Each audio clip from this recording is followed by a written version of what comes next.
Good evening दोस्तों, एक बार फिर से आपका बहुत बहुत बहुत स्वागत है आपके अपने यूट्यूब परिवार आजाद एकेडमी में। आपको हम बराबर नई नई भर्तियों के अपडेट भी देते चले आ रहे हैं। उसके साथ ही साथ आपको कहाँ फॉर्म अप्लाई कर सकते हैं, आप कहाँ नहीं कर सकते हैं, सबकी जानकारी हम बिंदुवार देते रहते हैं अपनी वीडियो में।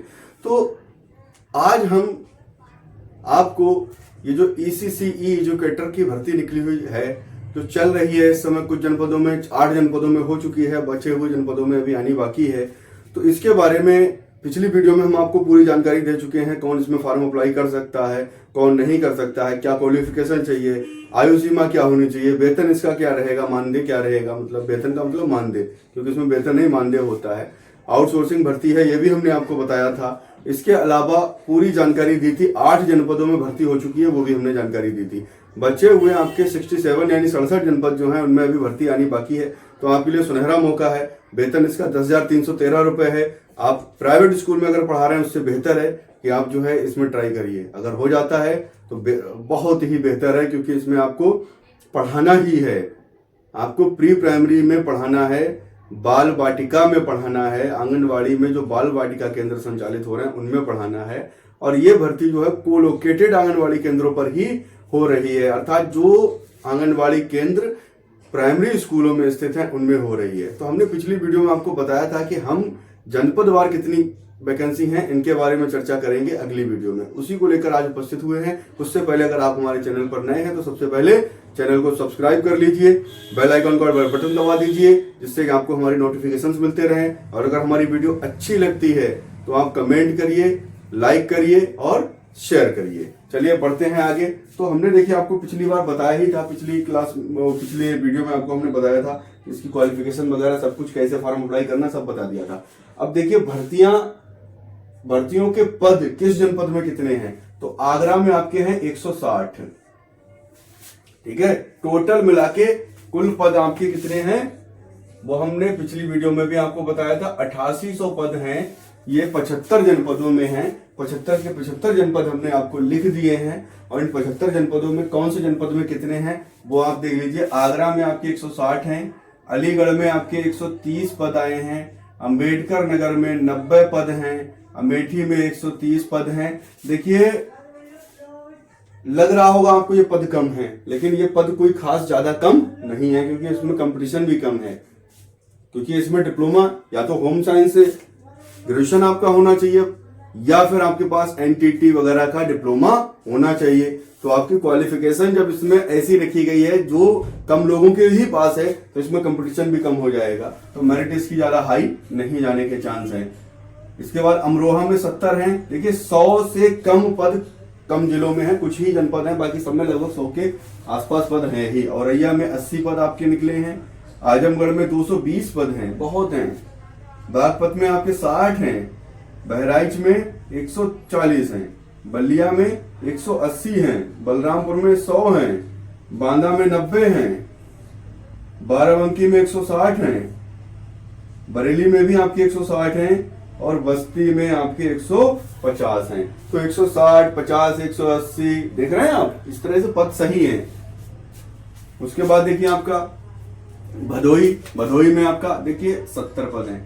जिला छोटा, पद छोटे, मतलब कम। जिला अगर बड़ा है तो बड़े पद मिल रहे हैं। बिजनौर में 120 पद, बदायूं में 160 पद, बुलंदशहर में 160, चंदौली में 90, चित्रकूट में 60, देवरिया में 170, एटा में 90, इटावा में 90, फैजाबाद में 120।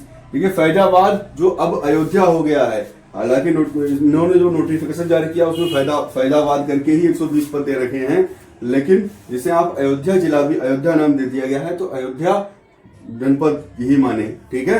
फैजाबाद या अयोध्या एक ही बात है, अयोध्या, ठीक है। तो ये 120 पद हैं। फरुखाबाद में आपके 80 पद हैं, फतेहपुर में 140 हैं, फिरोजाबाद में 100 हैं, और गौतम बुद्ध नगर 40, गाजियाबाद 50। सबसे कम यही है, गौतम बुद्ध नगर में 40 और गाजियाबाद में 50, ठीक है। ये सिटी एरिया है, NCR में आते हैं दोनों जनपद, तो ठीक है। तो वहां ECC एजुकेटर की इतनी बड़ी आवश्यकता नहीं है। वहां गवर्नमेंट के मतलब जो है स्कूल संचालित बढ़िया हो रहे हैं। उसके अलावा आपका जो कहें तो हम जैसे ये एनसीआर में आता है तो एनसीआर का सिस्टम ही अलग होता है, इसलिए यहाँ पद कम है।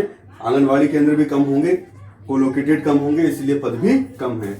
गाजीपुर 170 हैं, गोंडा में 170 हैं आपके, गोरखपुर में 210 हैं, और आपके हमीरपुर में 80 हैं, हापुड़ में 40 हैं, हरदोई में 210 हैं, बहुत पद हैं, हाथरस में 80 हैं। देखिए अब ये जो हापुड़ में 40 हैं ये भी एनसीआर में ही आता है, इसलिए जो है इसमें भी कम पद हैं। जालौन 90, जौनपुर 220, झांसी 90, कन्नौज 90, कानपुर देहात 110, कानपुर नगर 100, कासगंज में 70 हैं, कौशाम्बी में 80 पद हैं। ठीक है, तो ये हो गए आपके। इसके अलावा देखिए कुशीनगर में 150 पद हैं, लखीमपुर में 160 हैं। क्षेत्रफल की दृष्टि से सबसे बड़ा जिला है उत्तर प्रदेश का, लेकिन खैर कोई बात नहीं, वहां जो है पद जो है सबसे ज्यादा तो नहीं कह सकते हैं।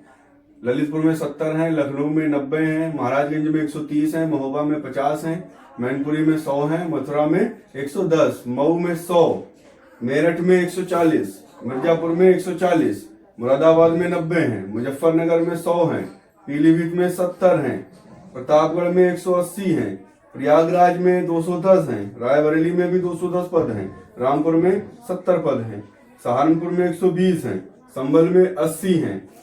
इसके अलावा आपके अब कौन से बचे जनपद? एक बचा संत कबीर नगर जहां आपके 100 पद हैं, शाहजहांपुर में 160 हैं।